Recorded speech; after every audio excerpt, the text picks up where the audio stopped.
Shalom, selamat datang dalam Sekolah Sabat 5 menit bersama Game AHK Menteng Jakarta.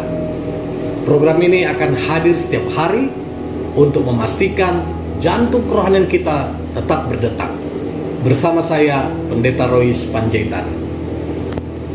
Kita tiba di pelajaran Sekolah Sabat, pelajaran yang ke-6 di hari Senin dengan topik Akhir dari Kota Babel yang Besar, yang dibuka dengan Yesaya 13. Yesaya 13 memuat firman Allah yang disampaikan oleh Nabi Yesaya bin Amos, terutama berkenaan tentang Yehuda dan Yerusalem. Nabi ini hidup pada zaman Raja Uzia, Yotam, Ahaz, dan Hizkia dari kerajaan Yehuda sekitar abad ke-8 sebelum Masehi. Yesaya pasal 13 ayat yang pertama sampai yang ke-23 ayat 18. Pasal-pasal ini mencatat berbagai hukuman yang dikenakan kepada berbagai bangsa asing dan pada Yerusalem yang murtad.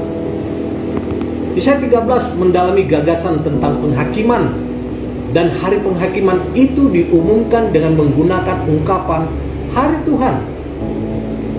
Ide tentang penghakiman adalah tema yang berulang kali muncul dalam tulisan nubuatan Alkitab, seperti yang terlihat di bagian paruh pertama kitab Yesaya. Penghakiman dapat mengakhiri masa kesusahan dan menjadi awal zaman baru yang berisi pengalaman sukacita. Penghakiman datang atas inisiatif Allah sendiri. Aku telah memerintahkan orang-orang yang kukuduskan, telah memanggil orang-orang perkasaku untuk melaksanakan murka. Yesaya pasal 13 ayat yang ketiga. Yesaya mulai dengan Babel. Yesaya 13 ayat 1 sampai 14 ayat yang ke-23, dan Asyur. Yesaya pasal 14 ayat yang ke-24 sampai 27. Dan melanjutkan dengan nubuat terhadap negeri-negeri yang lebih kecil. Pasal-pasal ini mengajarkan bahwa semua bangsa dan orang bertanggung jawab kepada Allah.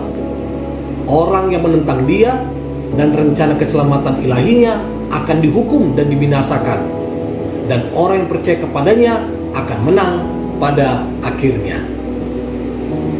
Yesaya menubuatkan bahwa Babel akan dirobohkan seperti Sodom dan Gomora. Kehancuran Babel yang digambarkan dalam Yesaya 13 membebaskan keturunan Yakub yang telah ditindas oleh Babel sendiri. Babel menjadi pusat kebudayaan kafir, menentang Allah dan jalan-jalannya sejak awal sejarah umat manusia. Lihat Kejadian pasal 11 ayat 1 sampai 9. Secara ironis, Babel menjadi alat murka Allah terhadap Yerusalem serta menawan penduduknya. Di Perjanjian Baru, Babel melambangkan pusat keagamaan dan politik dunia yang menentang Allah dan umatnya.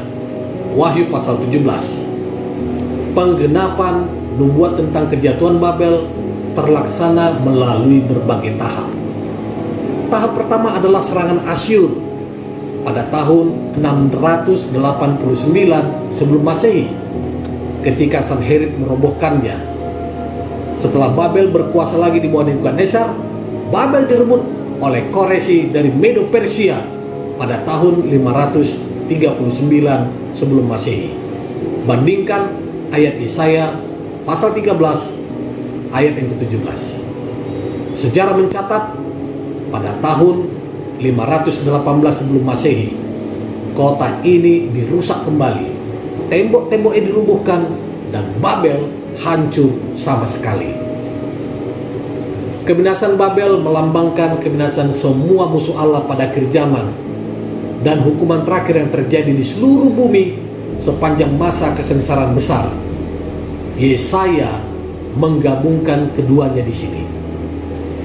Yesaya 13 menekankan bahwa tidak ada monumen bagi kemuliaan dan prestasi manusia yang akan abadi. Pada satu hari, semua hal yang dibuat oleh manusia akan berkarat atau memudar. Bandingkan Matius pasal yang ke-6 ayat 19. Sedangkan kemuliaan Allah akan memenuhi bumi. Terima kasih telah bergabung dalam Sekolah Sabat 5 menit bersama GEM AHK Menteng Jakarta. Tuhan Yesus memberkati.